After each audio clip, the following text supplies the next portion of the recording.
Hello, and welcome back to episode 4 of my Desert-Only Ironman series. In this episode, we will work towards several mage upgrades.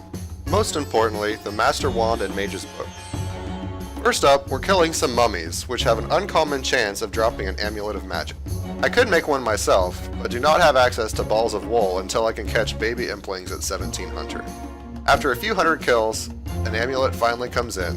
While I do now have a great source of elemental runes, it would be much more efficient for me to utilize my slowly rising Slayer levels and newly unlocked Smoke Dungeon to gather the remaining elemental stabs. I decided to start out with Fire Giants, which have an uncommon chance to drop fire battle stabs. This drop was taking some time, but I was getting some nice melee XP rates, eventually getting 50 in rune armor.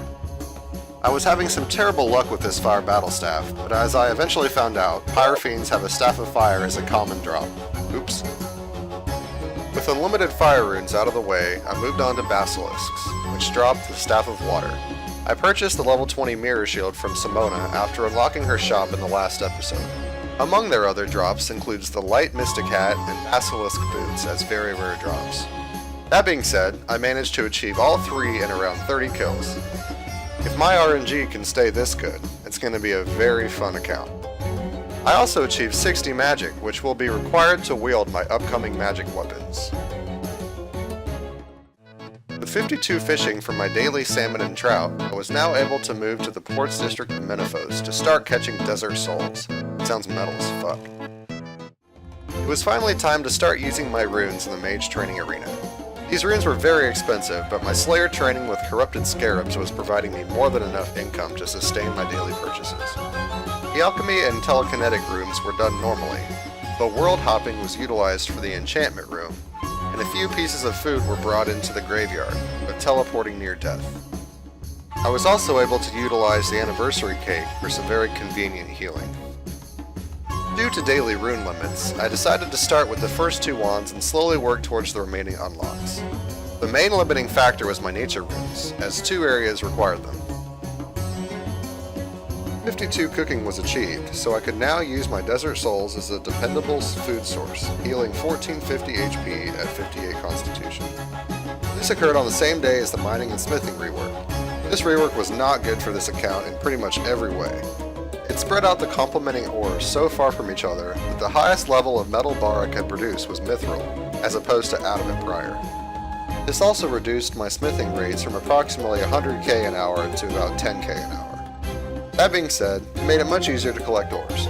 Upon logging in, all of my melee gear was converted to tickets. I decided to allow myself to use the tickets to purchase back my gear at a 1-to-1 ratio, utilizing the remaining tickets to regain my lost alkables. Unfortunately, you could not purchase offhand weapons, so I lost my offhand rune longsword. Not gonna lie, I was very tempted to buy a rune pickaxe and hatchet, as I am now limited to mithril in each, but I controlled my urges. I unlocked Squeck while fishing in Menaphos, my second pet on this account.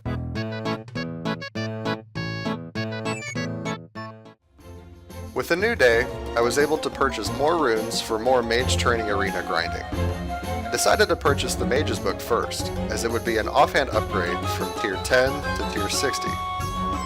The extra accuracy with the Master Wand would be nice, but the damage increase was much more significant.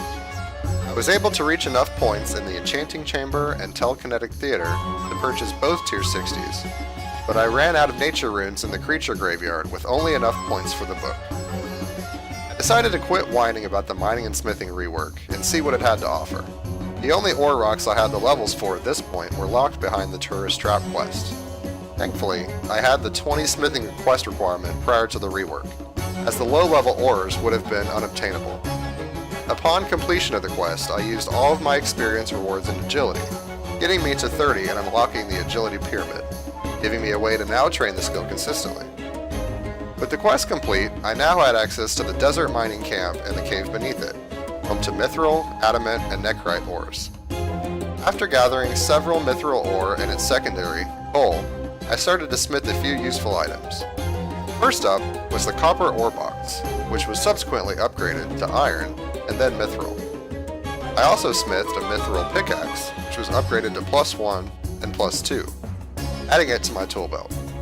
Finally, I made an offhand mithril sword +2 to pair with my Karis. Rest in peace, offhand rune longsword. lived a short and unfulfilled life. I decided to try my hand at cave crawlers and the monstrous cave crawler. These provide some great herbs with 1 to 3 per drop, but they are not noted and far from the bank, so not the most effective. They do, however, have great secondary rates, namely white berries, unicorn horn dust, limpwort roots, eyes of newt, and red spider's eggs. The corrupted scarab grind was continuing per normal, finally achieving 55 Slayer, unlocking access to Turoths and the weapons used to defeat them. From Simona, I purchased the Slayer Staff, my new best-in-slot 2-hand mage weapon, and the leaf-bladed spear, my new best-in-slot 2-hand melee weapon. After defeating the mightiest Turoth, I gained access to the Turoth area. On top of great herblore supplies, Turoths drop the Earth Battle Staff, Light Mystic Robe Bottom, Turoth Boots, and the ridiculously rare offhand leaf-bladed sword and uncut dragonstone. The offhand sword would be great because, as a tier 50 weapon, would replace the rune weapon that we lost. I did actually manage to get a few dragonstones, which will be used to produce a Ring of Wealth and Amulet of Glory in the future. I started to do my daily obelisks for gradual runecrafting training. It will be easier now before 50 prayer, as you get double runecrafting XP instead of the prayer XP. With purchase of more nature runes, I received enough alchemist points to purchase the Mage's Book, providing a nice upgrade over the tier 10 Empide book. I decided to test out this offhand with my Teacher's Wand, tier 55, at Mighty Banshees, coming in clutch with the Ectoplasmator, a great source of prayer XP in the future, especially if I can get enough Ghostly Essence to upgrade it to the attuned version. I was finally lucky enough to find a big Chinchampa event spawning near the Orange Salamanders west of Uzer, allowing me to unlock the required level for Golden Warblers, and grind for Impling levels. You'll see soon that I could have started training much sooner if I had read the Hunter Training Guide. Take a guess on how I'm going to train from now on.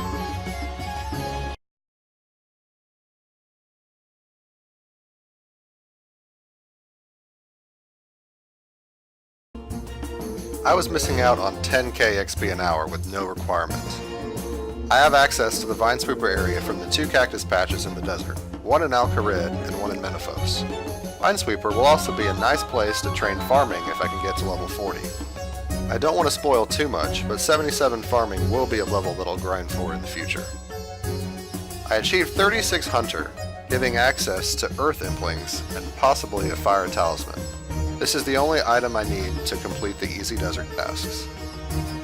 With the final set of nature runes, I finally had enough to finish off the Alchemist's Playground, giving just enough points for the Master Wand, completing our tier 60 dual-wield magic gear. Next episode, we'll take on the Kalphite Queen and finish the easy desert tasks, along with exploring a new area.